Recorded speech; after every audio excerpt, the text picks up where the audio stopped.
se fâcher, regardons ses détours allant vers les vallées. Elle est énergie et elle est mouvement. Elle est la vie et elle est nos instants. Elle est fluide, en coulant en filament, venant du ciel, suivi de l'orage tonnant.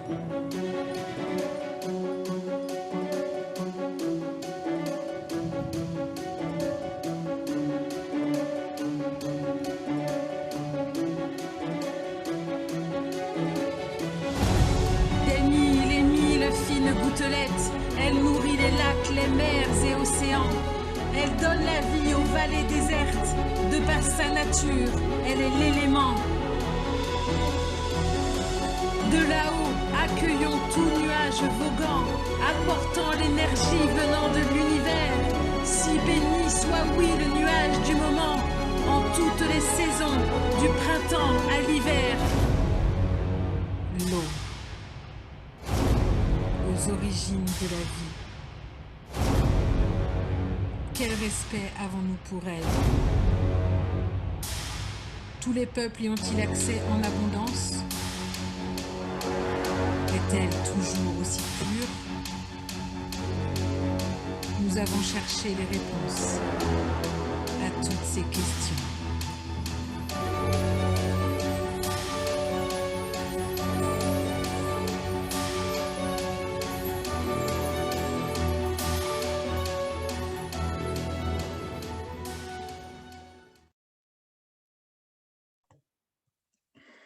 Bonsoir tout le monde, merci d'être présent pour cette seconde grande saga. Alors aujourd'hui c'est presque un anniversaire, hein. Je n'ai pas la date exacte, mais je me rappelle que c'est malheureusement l'anniversaire du premier confinement l'année dernière.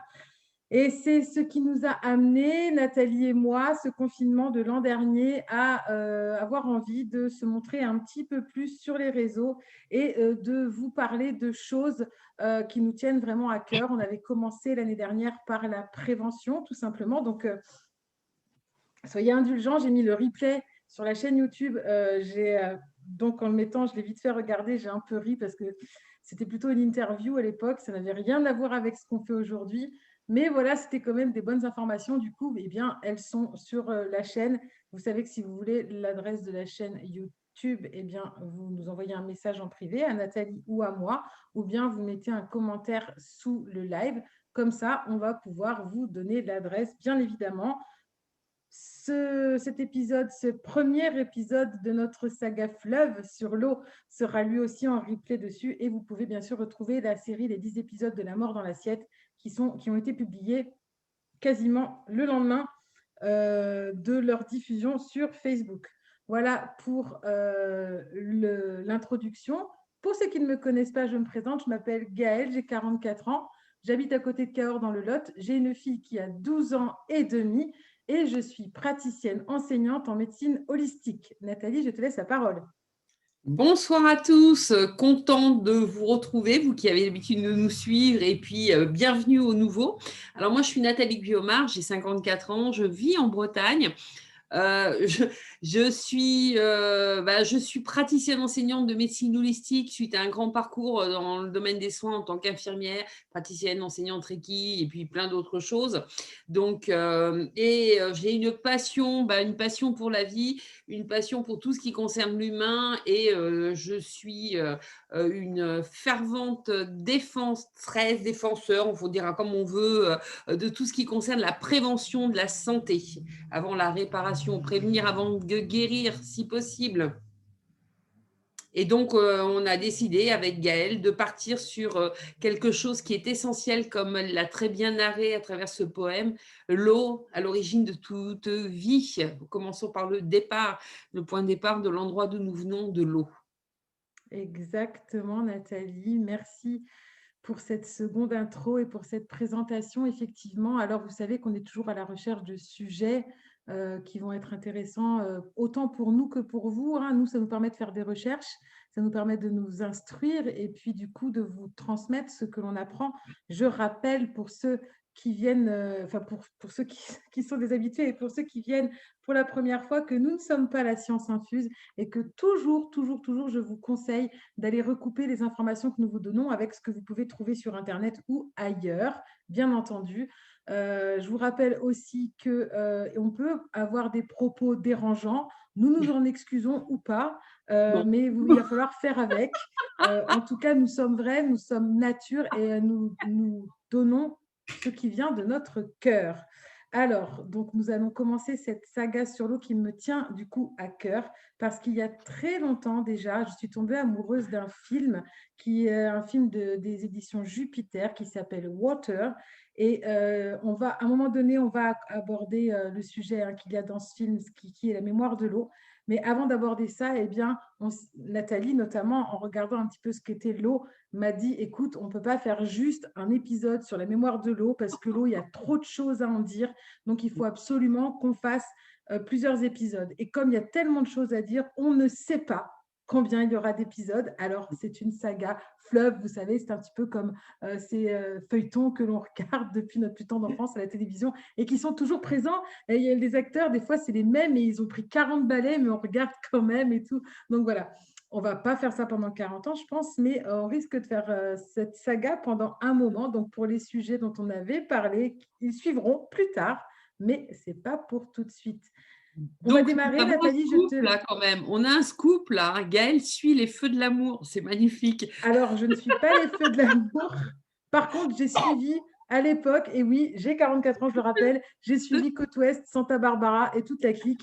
Et Côte Ouest, c'était génial parce que c'était l'après-midi. Et en fait, même quand on avait école, de vacances en vacances, et ben, on perdait rien tellement c'était tellement long les intrigues qu'on perdait rien du fil de l'histoire. C'était vraiment génial. Bon, bref, nous ne sommes pas sur la côte ouest. En tout cas, moi, je suis. Enfin, si on est un petit peu sur la côte ouest de l'Europe, toi et moi, plus ou moins. Moi, Bon, oui. moi, je suis un peu loin de la côte, mais on peut dire ça. Je te laisse du coup prendre la parole. Je vais faire mon petit travail de technicienne slide. Et s'il y a des questions, évidemment, les amis, je suis en train de suivre le live sur Facebook en même temps. Donc, comme d'habitude, les questions, n'importe quoi, vous pouvez y aller dans le chat et je les poserai à Nathalie. Donc, alors, lorsqu'on est parti sur cette saga de l'eau, bien entendu, on était parti sur l'idée de travailler autour de ce film Waters et j'ai commencé à faire mes premières recherches sur l'eau et je suis tombée sur un document dont un seul. Je n'ai utilisé qu'un seul document. Pour une fois, d'habitude, je vous mets une pléthore de sources que je vous fournis. Et en fait, là, ça vient directement d'un organisme très officiel qui est sur la recherche du cancer par rapport à l'impact de notre environnement. Donc, c'est un organisme tout à fait officiel. Et ce que j'ai dit à Gaëlle, on ne peut pas passer à côté de ce sujet. Pourquoi? Parce qu'il concerne l'eau, une eau que la majorité d'entre vous consomme, c'est l'eau de votre robinet. Donc, celle que vous avez chez vous. Donc, c'est un sujet qui concerne tous les Français et des millions de personnes à travers le monde, voire même des milliards. Sachant que tout le monde n'a pas accès à l'eau courante comme nous, de toute façon. Donc voilà, donc nous allons voir directement comment le cycle de cette eau du robinet a un impact sur nous et comment nous avons aussi un impact sur cette eau du robinet. C'est là le plus important. Donc concernant les slides qui vont venir, alors déjà tout de suite, je vais vous informer d'une chose. Ils sont relativement assez imbuvables et très techniques. On ne pouvait pas faire l'impasse d'enlever le contenu. Je vais me faire fort d'essayer de rendre les choses le plus léger possible. Essayer de vous faire comprendre qu'en fonction des substances dont on va parler, voilà, quelle réaction vous allez avoir, vous, par rapport à ces substances, tout simplement. Donc, comme je vous le disais, c'est un sujet important, l'eau, parce que nous sommes tous constitués, comme la planète, à peu près au minimum de 60% d'eau. Et comme le poisson du bocal, on a besoin de changer notre eau régulièrement. Nous sommes constitués de ce que nous mangeons, mais aussi de ce que nous buvons. Donc, la qualité de l'eau que nous allons ingurgiter est extrêmement importante. D'ailleurs, pour toutes les personnes qui consomment une eau de très bonne qualité, c'est très simple à remarquer. En fait, il y a comme une espèce de phénomène de chasse qui se fait. Vous buvez allez, on va dire dans le quart d'heure qui suit, vous n'avez qu'une envie, c'est d'aller aux toilettes, puisque votre corps va prendre cette eau et l'éliminer. Ah, mais c'est ça. Ben oui, c'est ça. Ah, je ne comprenais pas. Non, parce que d'habitude, quand on boit de l'eau, par exemple, en bouteille, on peut quasiment s'avaler une demi-bouteille de flotte sans qu'il se passe rien. D'un seul coup, on a Il y a une tellement longtemps que je bois suivi, plus d'eau en bouteille que je peux voilà, même plus faire le comparatif, en de fait. comparatif, que là, quand vous buvez une eau de très bonne qualité, tout de suite, votre corps, bah, il le sait, il enregistre l'information et il y a une espèce de gros largage de l'eau croupie, on va dire, hein, qui se fait automatiquement. Et il faut savoir. Sexy encore ce que tu nous racontes là. Je Ah, pense mais que les gens vont aimer. moi, j'adore. Moi, j'aime bien faire Ouais, toi, tu fais dans dans le le sexy, glamour. ouais. Moi, Ouais, j'aime bien le glamour. C'est tout à ouais. fait moi. C'est tout à fait moi, ça, le glamour. Et en fait, il faut savoir une chose, c'est dans tout ce qui est les médecines dites alternatives, parce qu'il n'y a pas que la médecine moderne, hein, il y a des médecines traditionnelles. Toutes les médecines alternatives le disent, c'est que le seul moyen de vous hydrater, c'est de boire de l'eau pure, juste de l'eau, rien que de l'eau. À partir du moment où l'eau est combinée avec autre chose, il n'y a pas de phénomène d'hydratation réel. C'est nettement moins important. Alors, on a Mickaël de la régie qui demande si tu veux une tisane. Ouais, merci beaucoup, Mickaël de la régie. Voilà, Elle était déjà là avant génial. que tu donnes la réponse. C'est pas beau, ça, franchement. Bon, moi, je vais me contenter de ma gourdasse, hein, vu qu'il n'y a pas de Mickaël de régie chez moi, Merci, mais mon c'est pas amour. grave. Mais que je fasse. Bon, ceci dit, je me suis fait ma tisane moi-même, bien évidemment. Mais passons. Allez, slide suivante. Donc, ce qui est important, c'est de savoir ce qu'on voit déjà. De l'eau, qu'est-ce que c'est? Ben, l'eau, en fait, ce sont deux gaz combinés, de l'hydrogène, d'accord, et de l'oxygène. Tout simplement, ce sont des gaz. Et cette eau, lorsqu'elle va traverser les montagnes, les plaines, en fait, qu'est-ce qui va se charger? Elle va se charger de tous les minéraux qu'elle va, par phénomène d'érosion, parce que l'eau, justement, a cette capacité d'éroder les lieux où elle passe, elle va entraîner des minéraux avec elle. Et vous savez bien que ces eaux minérales, bah, c'est un des arguments phares des vendeurs d'eau en bouteille, hein, en fait. Hein. Oui, c'est vrai. Mm. Buvez, nelle, mene. Attends, ça y est, elle veut plus. Ça y est, c'est bon. Ça y est, elle a recoincé. Alors, il faut quand même savoir que c'est l'eau du robinet qui reste la plus consommée, puisque c'est la consommation de 67% des Français. Et l'ARS, qui est l'Agence régionale de santé, déclare que notre eau est propre à la consommation. Ça, ce sont les chiffres, les données dites officielles. Mais ce qui est intéressant quand même de savoir, c'est qu'est-ce que contient l'eau réellement. Normalement, on devrait avoir des minéraux, d'accord, du calcium, du sodium, tout ce que vous voulez, l'oxygène et l'hydrogène, point barre. On est bien d'accord, hein? Il n'y a pas que ça? Ben non, il n'y en a pas. Dans l'eau du robinet, non, non. Comment ça, Madame Nathalie, il n'y a pas que ça dans l'eau du robinet? Eh ben, on va voir ce qu'il y a dans l'eau du robinet. Mhm, ça m'intéresse. Alors, Ça commence bien. premier truc, c'est pour ça que quand j'ai vu l'article, j'ai fait. Parce que ça, moi, je n'étais pas au courant. Hein. En fait, on va trouver de l'arsenic. D'accord vous avez déjà vu sûrement des Hercule Poirot, des Miss Purple, enfin des feuilletons à la télévision, Arrête, tu dis ou que avec des de vieille empoisonneuses. là. Si, mais je fais bien, mais je m'en fous. Il y a même un titre, c'est Arsenic et vieille dentelle. Ah voilà. À l'arsenic. Si vous vous présentez chez quelqu'un pour boire l'apéro qui vous dit tu veux quoi, l'apéro dans ton eau, tu veux un petit peu d'arsenic, vous allez prendre vos jambes à vos coups, vous allez partir. Certes, les taux qui sont contenus dans l'eau ne sont pas des taux qui vont, vous buvez un verre d'eau, vous allez tomber raide. Non, mais il faut savoir que l'arsenic a un effet cumulatif.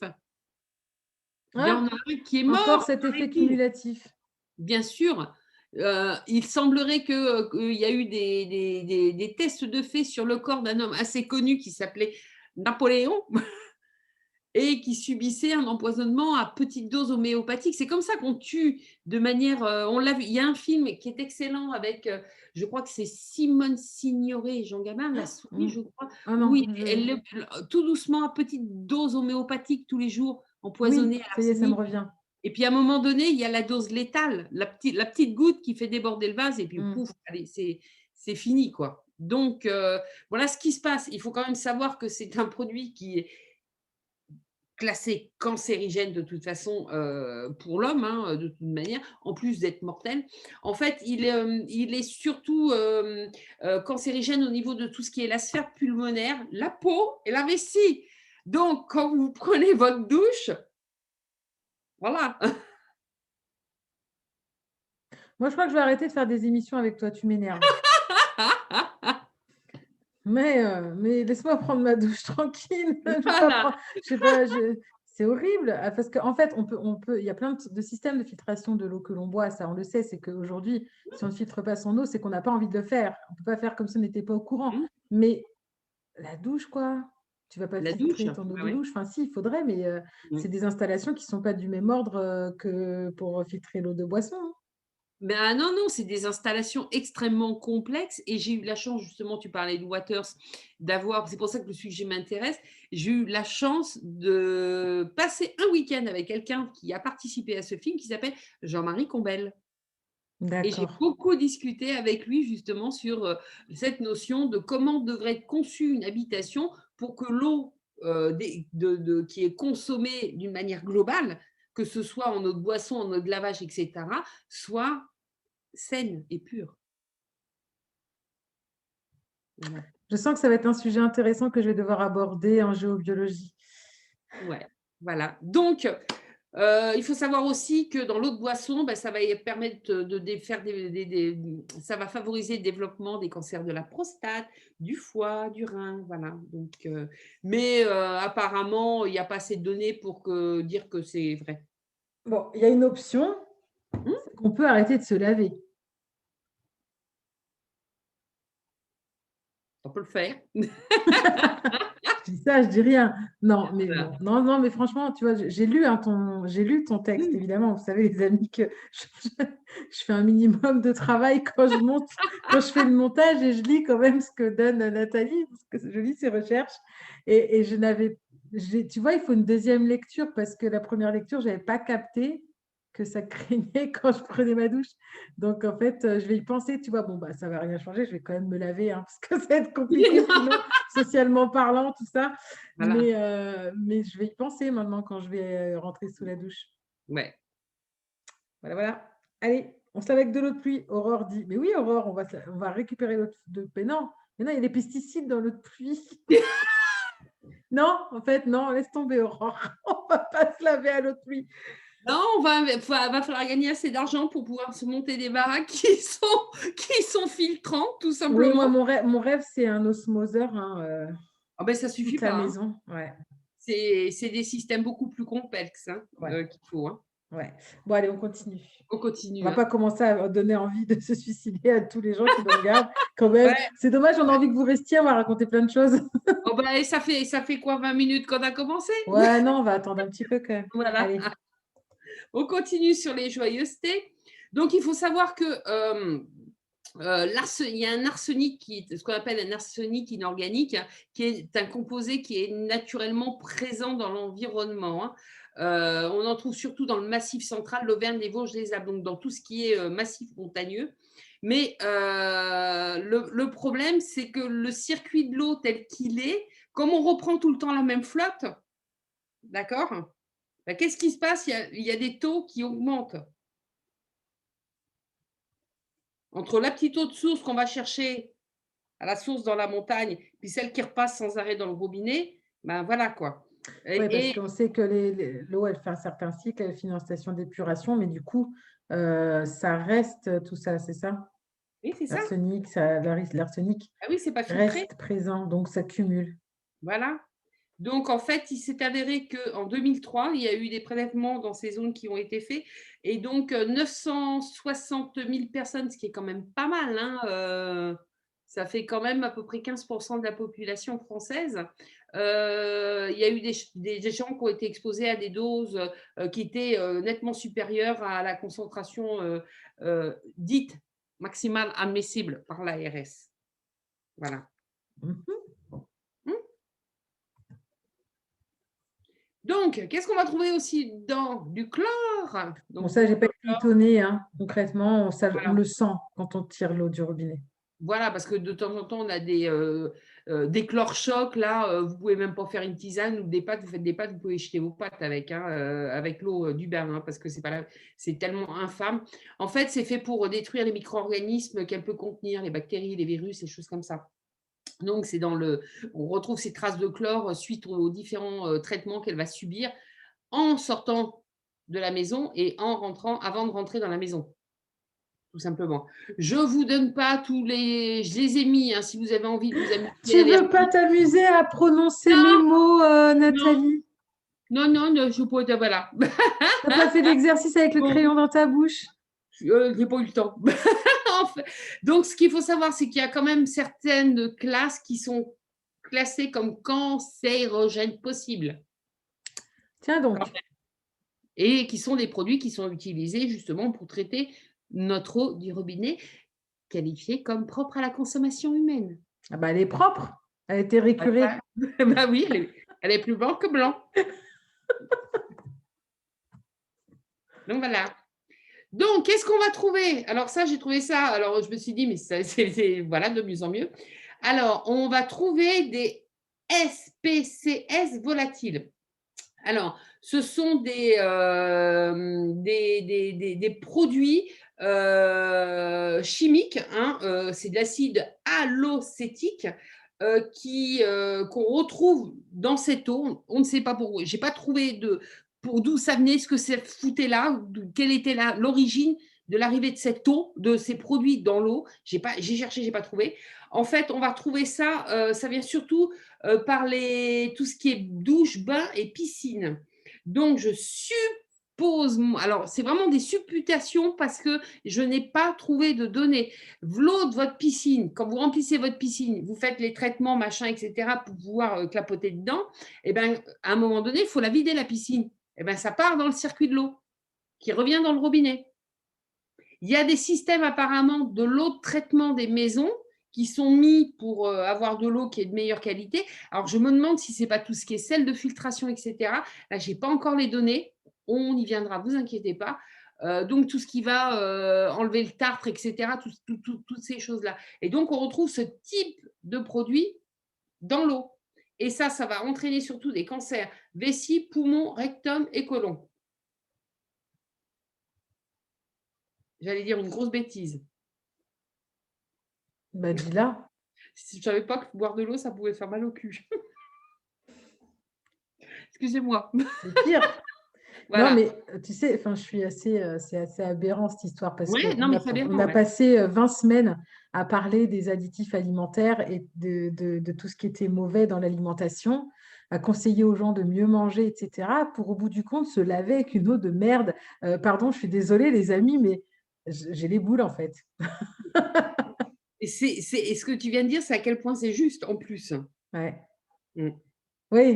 Voilà. Et ça, j'ai cherché, je ne sais pas d'où ça vient. Je ne sais pas comment on trouve ça dedans. Je n'ai pas encore trouvé. Bon, Si à un moment donné on trouve, vous inquiétez pas, on vous donnera l'information. Voilà, tu nous informeras. Ouais. On va trouver bien entendu des nitrites et des nitrates. Donc, on en avait fait lors de la mort dans l'assiette, on en avait aussi parlé de ces nitrites et de ces nitrates. Donc, les nitrates, comme vous le savez, sont des composés qui sont normalement présents dans la nature, d'accord, mais à très faible concentration. On les trouve dans les eaux souterraines, les eaux superficielles, dans les sols, partout. Donc ça, les nitrates, c'est normal. On les retrouve dans l'alimentation, bien évidemment, puisque les plantes vont les capter. Donc, c'est la fixation de l'azote de l'atmosphère, d'accord, par les végétaux qui vont se décomposer qui se décomposent en matière organique, qui vont aller fournir ces nitrates et qui vont donc imprégner l'eau. Et bien entendu, par filtration des eaux de pluie, ça va aller dans les nappes phréatiques. It is clair à peu près? Yes, it is. It is, c'est cool.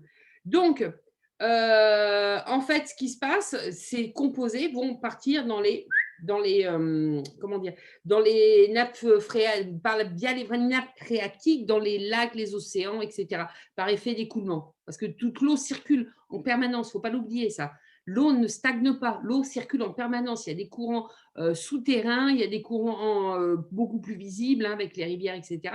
L'eau circule toujours, toujours, toujours. Oui, et puis elle fait un cycle, puisqu'à un moment donné, elle va se condenser à cause de la chaleur, monter au niveau atmosphérique, se transformer en nuage et la pluie va tomber, etc., etc. D'accord.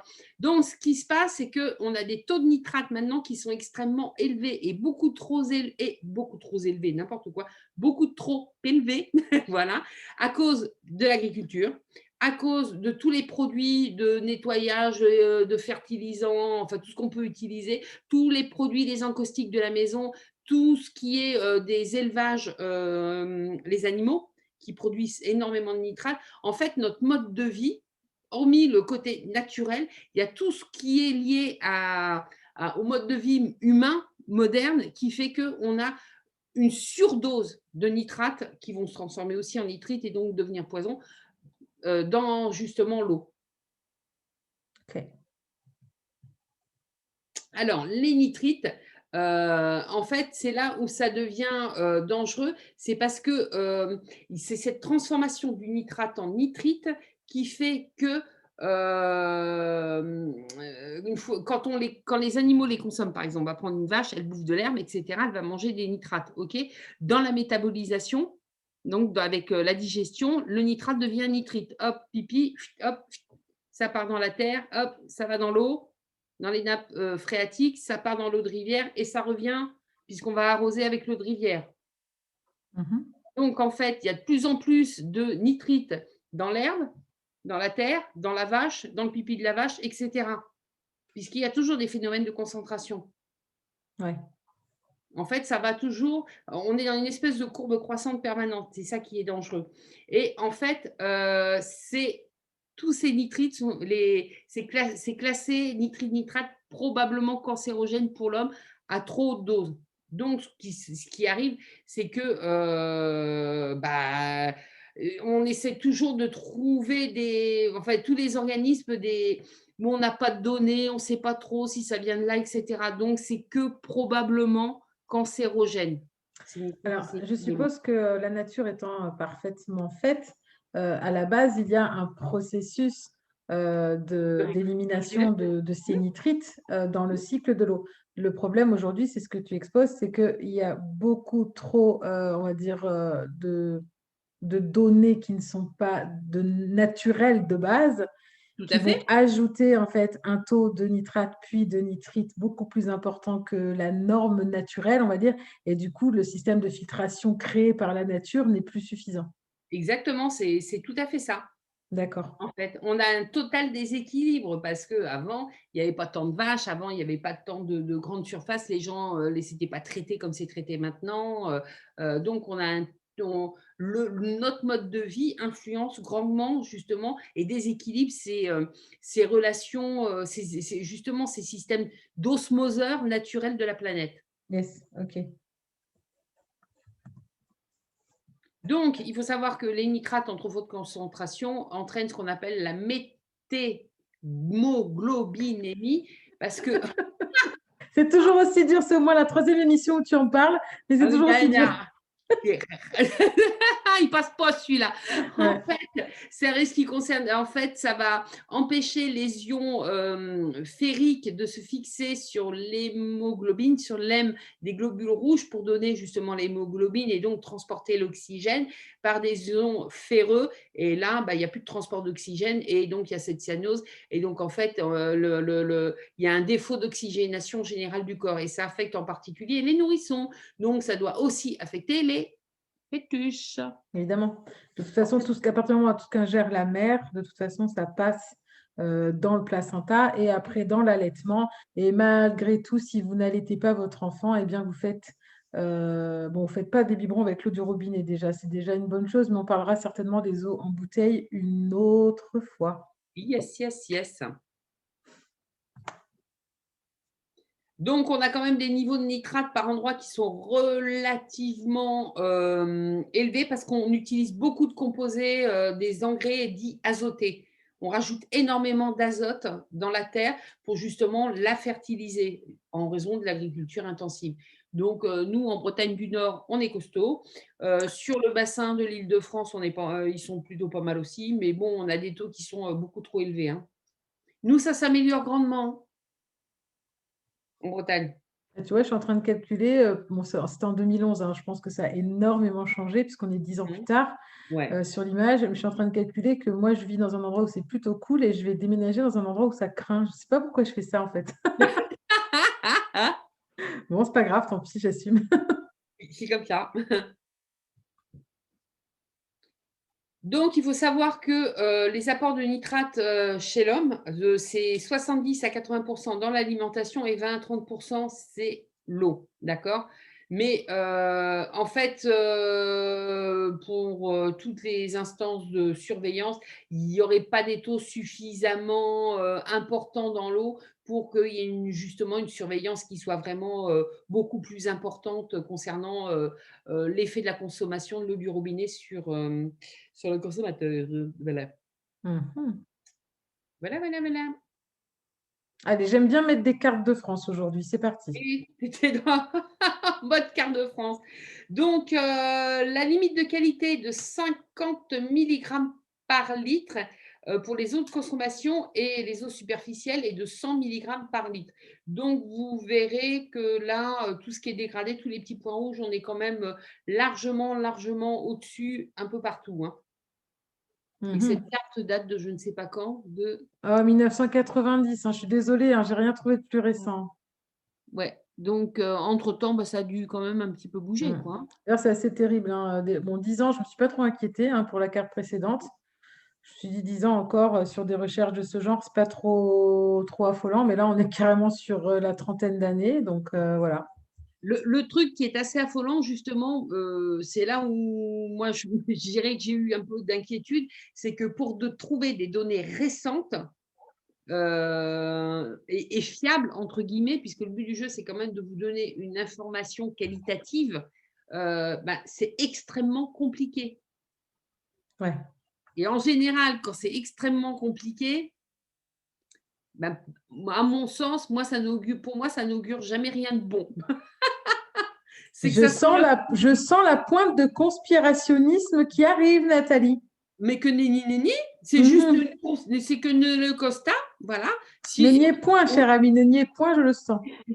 en fait, on est quand même dans une époque assez formidable où, ne pas avoir d'informations, ne pas savoir est quasiment, une excuse, on va dire, une fausse excuse. On a accès à toutes les informations et à partir du moment où, quand on cherche quelque chose et que sur un sujet aussi, mais, on va dire bateau que l'eau et qu'on n'arrive pas à trouver les données, ben, moi je m'interroge parce qu'on arrive à trouver tellement de trucs, pourquoi ça on trouve pas en fait? Bah, tu sais, c'est un petit peu enfin, ces histoires d'études, etc. C'est toujours un petit peu la même chose. Une étude doit être corroborée par une autre étude, puis corroborée par une autre étude, puis corroborée par une autre étude. Donc, on ne publie pas. On met des années à publier des résultats d'études parce qu'il faut qu'un tel mette son grain de sel, etc. Donc, en fait, c'est un petit peu cette espèce de, comme tu dis, de fausse excuse de la part des scientifiques, ou du moins de ceux qui tiennent la bride des scientifiques, dans le sens où tu as fait une étude, c'est bien, tu es content, bravo, on te félicite, tu seras payé pour ça, mais on va quand même demander à un autre labo de faire une étude complémentaire et on va voir si vos résultats sont les mêmes. Puis en règle générale, bah, il y a des résultats qui diffèrent. Donc du coup, il faut qu'un troisième labo vienne faire une étude à son tour, etc. etc. Et c'est pour tout comme ça, pour tout, pour ce qu'on a vu dans La mort dans l'assiette, tous les E, etc., tous les E avec des jolis chiffres derrière. Euh, c'est ça pour la qualité de l'eau. Regarde, je vais dire un truc complètement idiot. Bon, ça va beaucoup plus vite, mais c'est quand même représentatif. Ici, dans le Lot, très souvent, on a des énormes orages avec des crues. Enfin voilà, il y a beaucoup de personnes qui sont inondées, etc. Il faut, enfin concrètement, la mairie appelle les maisons en disant attention, il ne faut plus boire votre eau, nanani, nanana. En règle générale, moi, quand j'ai l'appel, mon eau est déjà marron quand elle sort du robinet, en fait. Donc, quand il y a des orages, enfin, c'est pas comme si c'était la première fois, je veux dire, quand il y a des orages, etc., je suppose qu'ils vont très, très vite faire des analyses pour voir. De toute façon, je pense qu'ils font des analyses couramment. Donc, à un moment donné, pourquoi est-ce que on attend aussi longtemps pour nous prévenir que l'eau est impropre à la consommation, alors qu'elle sort déjà marron du robinet et que bah, si on a un peu du jote, on se dit ah mince, ça fait à peu près 2 jours que je bois de l'eau dégueulasse. Bon, bah tant pis, hein, heureusement, on a les corps qui évoluent selon l'environnement dans lequel on habite et on est plutôt costaud. Mais sur du long terme, qu'est-ce que ça peut donner? Voilà. Donc, le cas dont je parle, c'est d'un cas rarissime quand même. C'est à peu près une fois par an chez moi. Il y a d'autres régions où ça doit arriver aussi. Euh, mais c'est quand même vraiment cette histoire de attends, pour être sûr, on va refaire l'analyse et puis nana et machin. Puis hop, il s'est passé 30 ans, dis donc. On va peut-être l'oublier maintenant. Bah, c'est ballot. Ouais. Le mec qui a fait l'analyse est mort et tout, tu vois. Voilà. C'est un peu ça. Donc, voilà. Donc, il faut savoir que il y a quand même, l'Europe a pris une décision en 91 qui s'appelle la directive nitrate, qui prévoit justement une réduction de ces nitrates dans toutes les eaux, que ce soit les eaux souterraines ou les eaux de surface. Et en agissant sur un levier qui est quand même puissant, qui est celui justement des sources agricoles, donc de réduire justement l'usage de ces produits azotés. Ben, si on voit ce que ça fait comme avec le Roundup, voilà. Alors, tu vois, mais ce qui Voilà. est extraordinaire, c'est que tu vois, c'est qu'on parle de choses, tu vois, qui datent encore de 30 ans, en 1991. Il a fallu attendre 2012 pour avoir l'identification des zones vulnérables. Alors, je sais pas, pendant 11 ans, les gars se sont touchés, je sais pas ce qu'ils ont fait. Bref, je veux même pas le savoir. Et puis, encore une année pour avoir un bilan. Encore qu'une année pour avoir un bilan, je trouve que c'est assez rapide, ceci dit, pour le coup.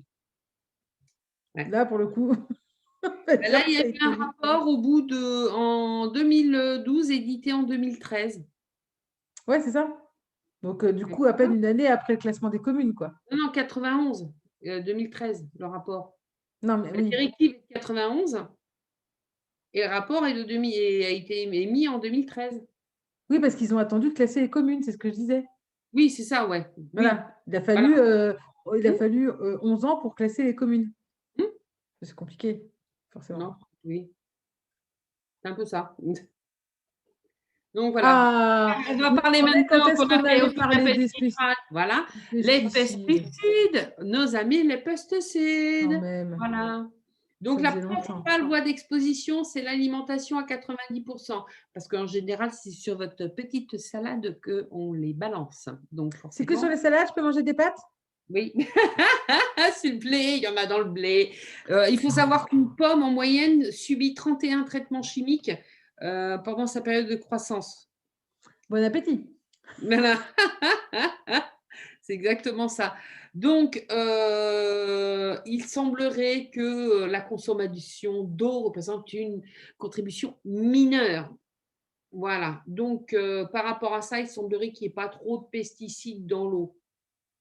En fait, depuis tout à l'heure, ce qui est assez extraordinaire, et je pense que ça va se confirmer avec les autres slides que l'on va passer, c'est qu'on constate que comme c'est vachement pire dans l'alimentation, ben, l'eau, c'est pas grave, on s'en occupe pas. C'est un peu ça. Mais bon, moi, quand je vois les eaux de ruissellement, l'eau de pluie, elle part quand même dans les caniveaux, qui part dans les rivières, etc., qui emmènent les eaux parce que la terre, elle est lavée par la pluie, il ne faut pas rêver. Les pesticides, ils ne restent pas quand il pleut, ils ne restent pas en surface. Si on a vu que l'eau, et quand elle tombait du ciel, elle traversait jusqu'à la nappe phréatique, elle ne fait pas « Ah ben non, toi, le pesticide, je ne t'emmène pas ». Non, mais elle passe pas entre les éléments. Elle fait pas. Ah, d'accord. En général, les pesticides sont des produits relativement solubles dans l'eau. Donc, je pense que quand le pesticide il voit une petite molécule d'eau, il fait « Oh, toi, je t'aime, je te veux. Voilà, je vais me mélanger avec toi. » Donc, voilà, il y a des… Voilà, voilà. C'est… Ouais. Moi, je trouve à la limite désolant à la limite que l'on publie sur Internet de telles choses comme si on allait les lire avec le QI d'une poule. Non, je vais rien dire. Là, non, me lance pas. Couché. Non. Non, je veux pas me lancer là. Couché. Ouais, non, faut pas me Suivant. lancer là-dessus parce que sinon on n'est pas couché et puis je vais me fâcher, tout ça. Puis Voilà. après on pourra plus faire de live sur Facebook. Donc je vais rien dire. Je me tais. Voilà. Écris-le sur un Si bout de quelqu'un veut papier. savoir ce que je voulais dire, venez me voir en privé, je vous dirai. Donc voilà. Donc, alors, le risque de cancer lié aux résidus de pesticides dans l'eau n'est pas établi. Alors, je vais quand même vous citer une affaire qui concerne un laboratoire qui s'appelle Pfizer, pour les citer, on le trouve facilement. C'est un couple, c'était en Allemagne, justement un couple d'agriculteurs. Le monsieur donc utilisait pour traiter ses champs des produits de chez Pfizer. Et il a attrapé un cancer, je ne sais plus de quoi. Et en fait, ce qui s'est passé, c'est que quand il a été à l'hôpital, sa femme a découvert que les produits de chimiothérapie pour traiter son cancer venaient du même laboratoire. Le C'est marrant, il me monsieur dit est quelque chose, ce nom de labo, là. Pfizer. Ouais. Oh ben, tu as dû consommer de leurs médicaments au moins une fois dans ta vie, Ils sont minimum. pas en train de faire un vaccin, non? Ah si, il me semble. Je crois. Ça donne envie ce que tu racontes. Et donc quand le monsieur est décédé, elle a entamé, sa veuve a entamé des procédures contre le laboratoire en disant que c'était inadmissible que quelqu'un qui produise un produit de traitement agricole, un produit chimique agricole, en sachant pertinemment qu'il allait générer un cancer et qu'il produit de l'autre côté la solution pour traiter le dit cancer. Bah, moi, je trouve ça Ça fait- complètement On appelle logique, en ça un fait. conflit d'intérêts, hein. Hein, moi, je trouve ça logique. Qu'est-ce qu'elle a pas compris, cette dame? Ah ben, je ne sais pas. Voilà. C'est du business, ça, hein, c'est tout, hein. Donc, résultat, bah, le laboratoire a perdu son procès hein, par rapport à ça. Ah, quand même. Euh, Donc, il n'y a pas vraiment de surveillance particulière concernant justement la présence de pesticides dans l'eau. Donc, s'il n'y a pas de surveillance, on peut pas dire que ça fasse des dégâts. Donc, sachant que beaucoup de pesticides sont reconnus quand même pour donner des cancers chez les agriculteurs, parce que si vous regardez des agriculteurs traités, soit ils sont dans des espèces de grosses machines de guerre, tracteurs complètement étanches, climatisés, etc., à l'abri, ou quand ce n'est pas le cas, ils ont des casques et des systèmes de ventilation, etc., pour éviter de les respirer. Voilà.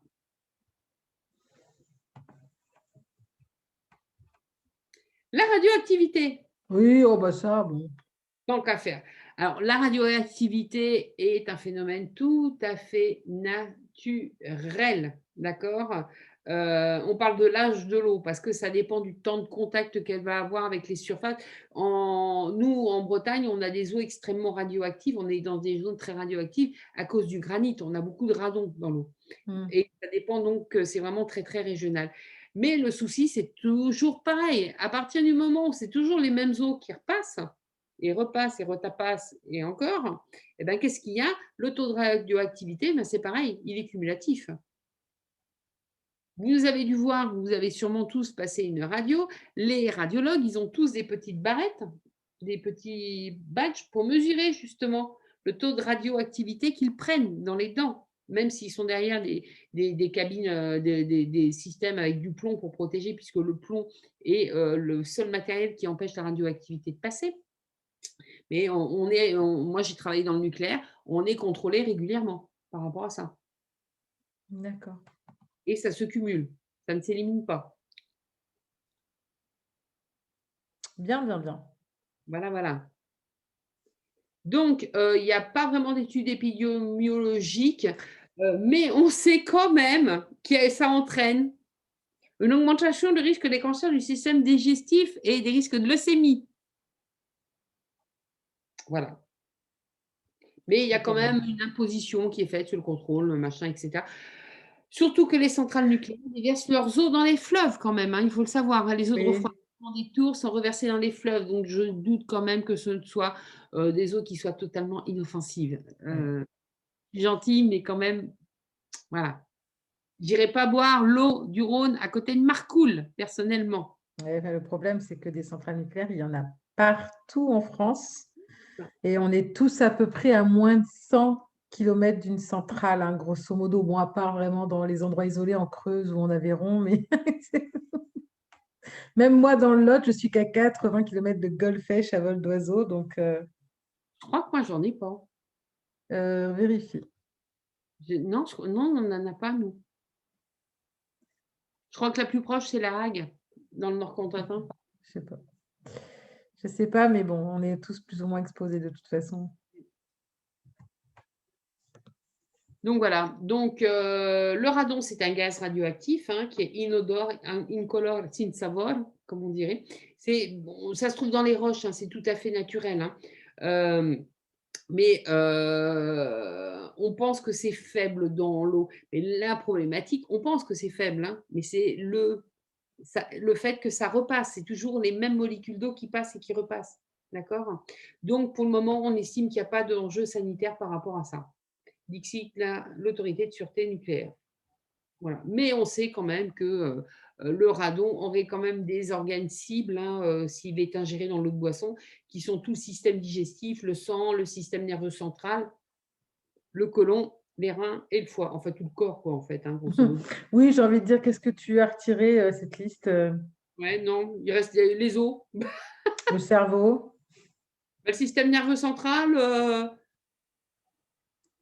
cerveau est un peu attaqué quand même, hein. Tu joues sur les mots. Non, bon, si peu, si peu.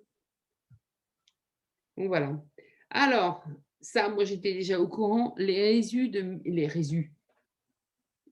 T'es fatiguée, hein? Quoi dans la tisane, dis-moi, parce que C'est pas, mais elle est forte, hein. je pense, elle a l'air, hein. Elle est au chouchen. Ah voilà, Voilà. tisane de breton, quoi. Résidus de médicaments, d'accord? Ouais. Donc, quand vous consommez des médicaments, bien entendu, vous avez ce qu'on appelle les métabolites. Il y a des parties, des choses qui ne sont pas utilisées. Bah, vous ne les gardez pas, hein, dans votre petit corps, en attendant que ça recève, hein. Il y a des particules, il y a des métabolites qui vont rester, mais vous en éliminez quand même pas mal. Et vous allez les éliminer comment? Bah, par les urines et les excréments. Pipi, caca, tout simplement. On va en retrouver aussi au niveau des déjections animales, parce que bien entendu, nos chers animaux, hormis si vous tombez sur une ferme qui travaille en raisonné, très raisonnable ou en biologique, vous allez avoir tout ce qui est la batterie d'antibiotiques donnée régulièrement, etc., etc. Donc, tout ça, le paysan, quand il nettoie son étable, il y va à coup de Karcher et ça part via le système des eaux pluviales, ça retourne là où ça doit aller, c'est-à-dire dans la rivière d'à côté. Voilà. Et des fois, il y a une mauvaise gestion des déchets médicamenteux, puisqu'il y a des gens qui s'amusent à les jeter quand même aussi dans les toilettes, hein. On les vide et puis, oh bah tiens, on pousse ça dans les toilettes et puis moi j'ai déjà vu faire, hein. Enfin Oui, voilà. oui, oui. Voilà, voilà. Donc, c'est quand même, étudié de manière assez serrée depuis les années 80, hein, on les trouve en dose très faible dans les eaux de surface et dans les eaux souterraines et dans les eaux traitées, hein, d'après les études qui sont faites, hein. Donc, compte tenu, en fait, des connaissances qui sont faites, ça n'entraînerait pas de risque pour la santé humaine parce qu'ils sont inférieurs aux doses thérapeutiques minimales. Mais enfin, moi, quand j'ai pas besoin de prendre d'antibiotiques, j'ai pas besoin de boire de l'eau qui en contient personnellement. Parce que même si c'est à dose minimale, c'est quand même un produit actif. Donc ça agit. Mmh.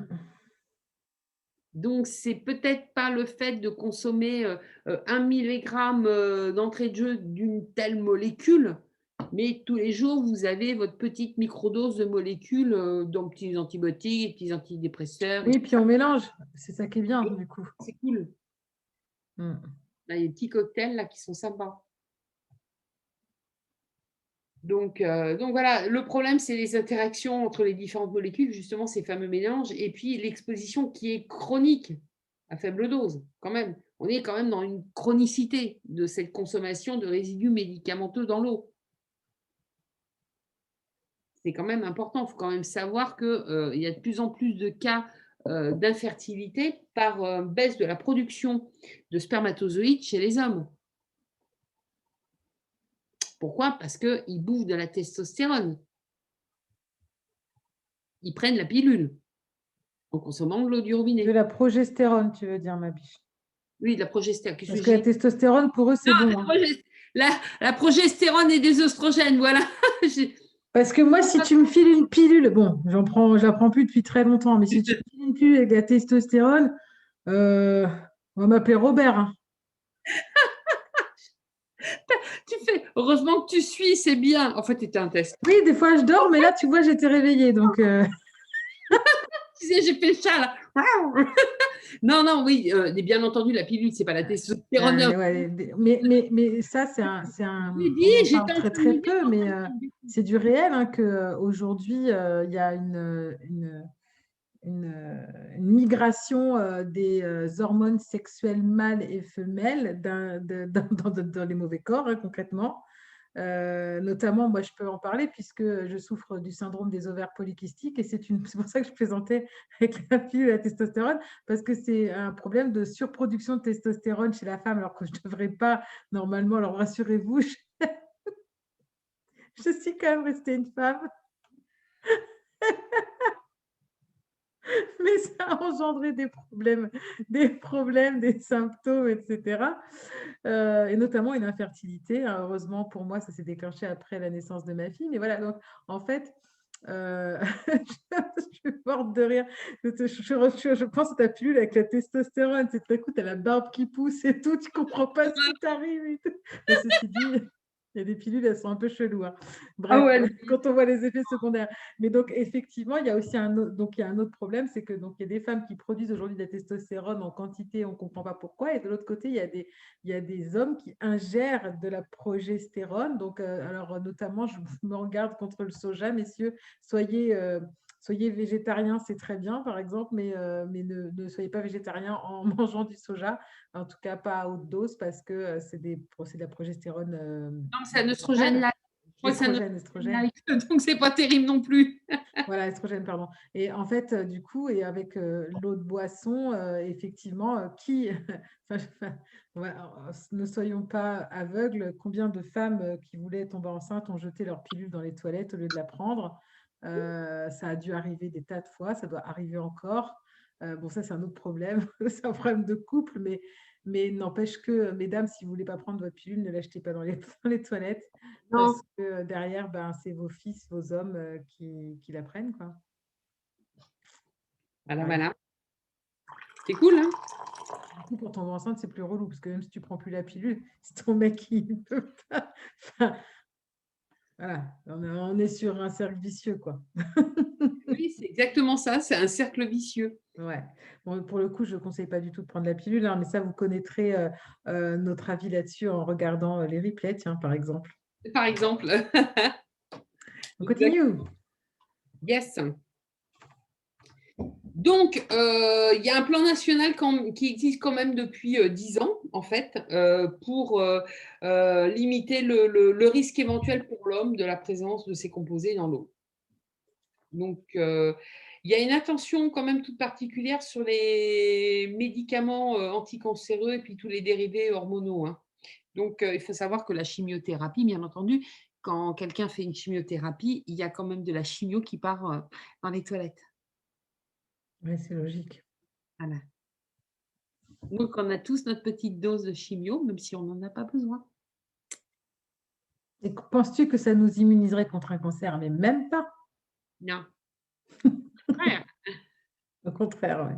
Parce qu'à partir du moment où on prend quelque chose dont on n'a pas besoin, forcément, le corps se met à déconner. C'est ça. Alors, j'aime beaucoup ce que tu dis là parce que c'est quelque chose sur lequel je saute en général. Les amis, quand on ingère quelque chose dont on n'a pas besoin, eh bien, le corps, comme il ne sait pas comment le traiter, il va le déposer quelque part. C'est ce qui peut créer des calcifications, des cancers, tout ça, tout ça. Voilà, parenthèse terminée. Je te laisse continuer. Donc, qu'est-ce que oui, bah, j'ai sauté mon. J'ai perdu mon fil. On était là On est là. et on OK, revient là. c'est bon. Donc là, Ce sont des jolies molécules, regarde. tout à fait. Donc, il y a quand même eu une étude sérieuse en mai 2013 qui a été lancée par l'ANS, qui est un des organismes justement qui contrôle tout le risque sanitaire au niveau de ce que nous consommons, hein, comme on a pu le voir. Et il y a des molécules pilotes, en particulier la carbamazépine et la danofloxacine, qui À tes sont souhaits. ah, mes souhaits, merci, qui sont des molécules de plus en plus utilisées par rapport à des pathologies comme tout ce qui est névralgie, c'est des pathologies. Enfin, c'est des molécules assez bizarres, c'est entre l'antalgique et le neuroleptique. Donc, c'est quelque chose de très, très tordu, hein, en fait. Et ce qui se passe, c'est que actuellement, c'est considéré comme risque négligeable, alors qu'on utilise, c'est des produits qui sont très puissants, en fait. Ils ne surveillent que cela. OK. Voilà. C'est ça qui est un peu inquiétant, en fait. Et en fait, ils ne surveillent pas tout. Ils surveillent que ce qu'il faut surveiller. Il essaie Oui. de surveiller, en fait. Donc, on va trouver plein de choses, hein, en fait, hein. Il y a pas ça, c'est vraiment les gros mammouths, mais on va retrouver aussi d'autres substances qui sont classées cancérogènes, bien entendu, dans l'eau. Et qui peuvent être présentes accidentellement. Oui, Allez, on y va. Qui mais donc? Quoi donc? on va trouver de l'amiante. Tiens donc. Ah oui. Donc, ça provient des fibres de conduite en amiante. Ça y est, le PFC, ça y est, ça me revient. Doit y avoir un slide qui a sauté. Ça y est, d'un seul coup, j'ai retrouvé mon information. Vous savez d'où ça vient, ça? Les conduites en PVC, en fait, l'eau érode les conduites en PVC. D'un seul coup, il manque un morceau. Excusez-moi, on rembobine. Vas-y, redis-moi à quel moment je rembobine. Non, mais c'est bon, laisse tomber. Le PFC, vous savez, ce sont les composés volatiles. Les conduites en PVC qu'on utilise actuellement pour faire tout ce qui est évacuation de plomberie, etc., et qui amènent aussi l'eau dans votre robinet. Donc, l'abscissante, c'est un vinyle, d'accord? Et bien, le vinyle se dégrade avec l'eau et vous retrouvez du vinyle dans l'eau. Voilà, ça y est, ça me revient. Mais c'est pas grave. Tu me parles d'un truc, j'ai l'impression que ça n'existe pas. Ouais, on a dû bugger en faisant le. Alors voilà, les amis, les aléas du direct, si nous n'étions pas en direct, eh bien, nous aurions stoppé la vidéo, on aurait été faire nos recherches et on aurait inséré une slide. Bah, ce n'est pas le cas. N'oubliez pas que nous sommes des amateurs. On fait ça parce qu'on aime ça et on n'est pas du tout des professionnels. Hein, on est juste des gens qui voulons. On est des professionnels d'une certaine manière, mais ce que l'on fait, cette communication, c'est vraiment, comme on le disait au départ, c'est vraiment pour vous informer, pour vous dire que faites attention à ce que vous faites. C'est parce qu'on vous aime tout simplement et on le fait avec notre cœur. Oui, puis si on était professionnel, on serait chiante en plus. Donc, hein, on est déjà chiante. Oh Ouais. non. Oh. Donc, voilà, pour l'amiante, il y a encore des conduites. Ah ben non, mais c'est là, le CVM. Tout va bien. Alors, on se calme. Mais en fait, c'était toi comme d'habitude. Alors, les amis, il faut que je vous donne un scoop sur Nathalie. Il faut absolument que vous sachiez ça parce que franchement, je vous assure qu'au quotidien, c'est parfois fatigant. Hein, je suis désolée, mais son cerveau, il va plus vite que la musique. Donc, en fait, elle te sort des trucs et toi, tu fais non, mais attends, mais j'ai pas bossé ce truc-là où je ne l'ai pas vu passer, où je ne m'en rappelle plus, mais qu'est-ce qu'elle me dit et pourquoi? Et en fait, si, il est là. Voilà. Donc, le coût du PVC, vous l'avez maintenant. Donc, voilà. Donc, en fait, tout va bien. Il y a les vieilles conduites qui amènent du plomb, les vieilles conduites qui amènent de l'amiante et les nouvelles conduites qui vous amènent du vinyle. Allez hop, c'est fait, suivant. Alors, comme si ce n'était pas arrivé et puis on continue. Hein. Voilà, vous n'avez rien vu. On va trouver du trichloréthylène, vous savez. Bon, je suppose que si je vous en mets un godet sous le nez, vous n'allez pas vouloir en boire. J'ai travaillé avec du triclo, non, tu n'as pas envie de le boire. Non, ça pue, c'est affreux. Donc, on fait ça pour dégraisser les surfaces, hein, d'accord? Normalement, c'est plus ou moins interdit, mais on en trouve encore. Et bien entendu, comme on dégraisse les surfaces, une fois que c'est dégraissé, on va la rincer. Et le reste du triclo, ça part dans la flotte. Youpi, il y aura. Bon, bien entendu, il y a des fois des accidents. Mais normalement, les accidents sont plutôt limités. Les systèmes de contrôle dans tout ce qui est grosse entreprise, normalement, il y a des systèmes d'armoires, etc., de zones de stockage où c'est quand même très contrôlé. Et ça ne va pas dans les eaux justement pluviales, dans les eaux de ruissellement, enfin toutes les eaux de rivière, etc. Mais quand on rase un truc qui a été passé au triclo, on en retrouve dans l'eau. Voilà, bien sûr, c'est clair. C'est logique. Le triclo, il ne reste pas accroché sur sa surface comme ça. Du benzène, voilà, ça nous manquait le carburant, les produits pétroliers. Bien évidemment, vous avez déjà vu, vous avez déjà fait le plein de votre voiture. Vous vous rendez quand même compte que là, sur, je ne sais pas comment ça s'appelle, cette zone, le tarmac, où vous faites votre plein, il y a toujours du gazole, il y a toujours des tas de trucs dessus, en fait. Hein. Et quand ils nettoient, ils ne mettent pas forcément des produits absorbants. Donc, s'il pleut là-dessus, ça part dans l'eau pluviale, dans les eaux. Oui, complètement, c'est clair. tout simplement. Donc, voilà.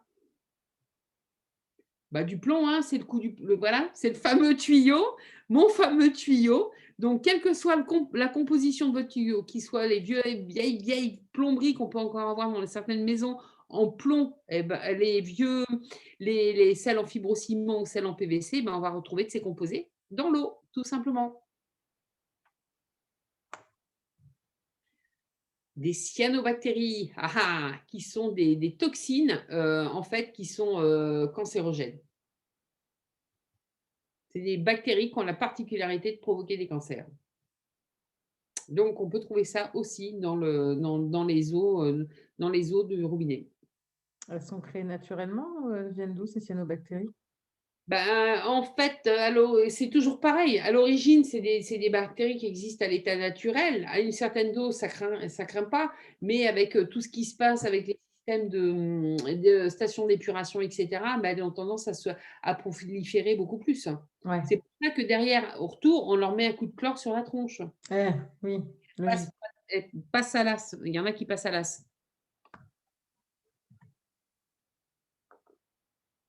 Donc,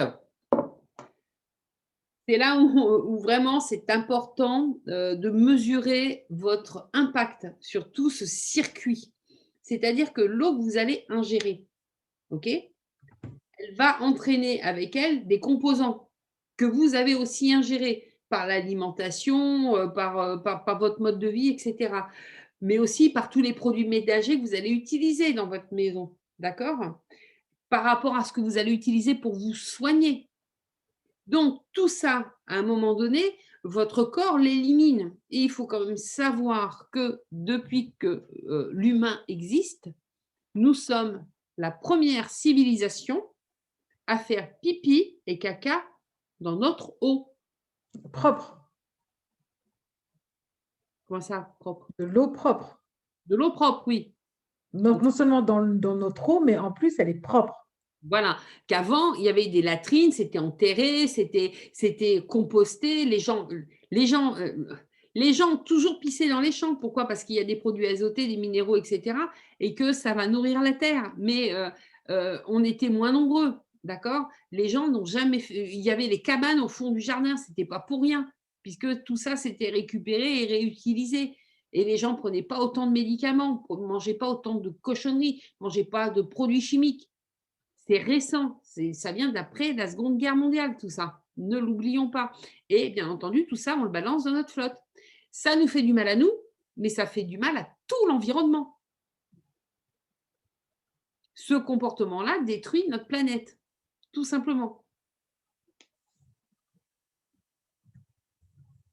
Donc, on est le point de départ justement de tout ce circuit.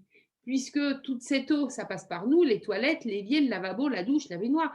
Ça passe par la station d'épuration, c'est reversé dans les cours d'eau, c'est recapté, c'est contrôlé, ça passe par une usine de distribution qui va lui recoller des produits chimiques et hop, on la retrouve dans le robinet.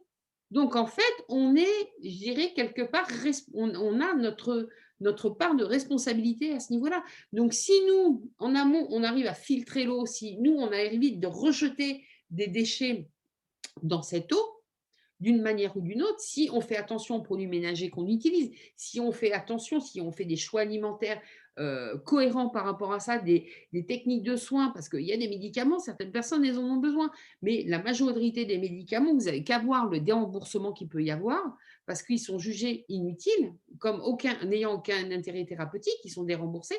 Et ben, si tout ça, vous l'éliminez en vous soignant naturellement, vous allez impacter la qualité de l'eau, mais pas uniquement à l'échelle de votre robinet, c'est à l'échelle de la planète.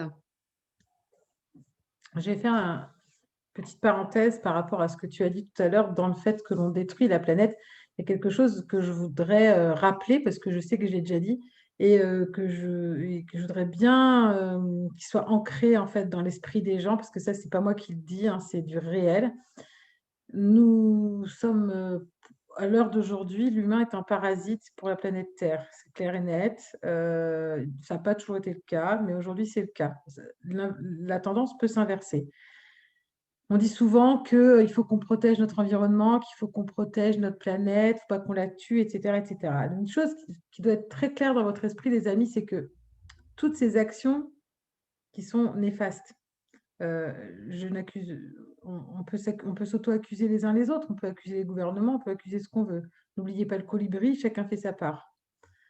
Il y a une chose qui est certaine, en fait, c'est que le jour où ça va aller trop loin, c'est pas la planète qui va flancher. Elle nous éliminera, elle se débarrassera du parasite qui la dérange. Toutes les actions que l'on fait aujourd'hui, les écolos, etc., dont tout le monde parle pour faire attention, c'est pour protéger la race humaine sur la planète. Ce n'est pas pour protéger la planète. Là, elle nous tolère encore.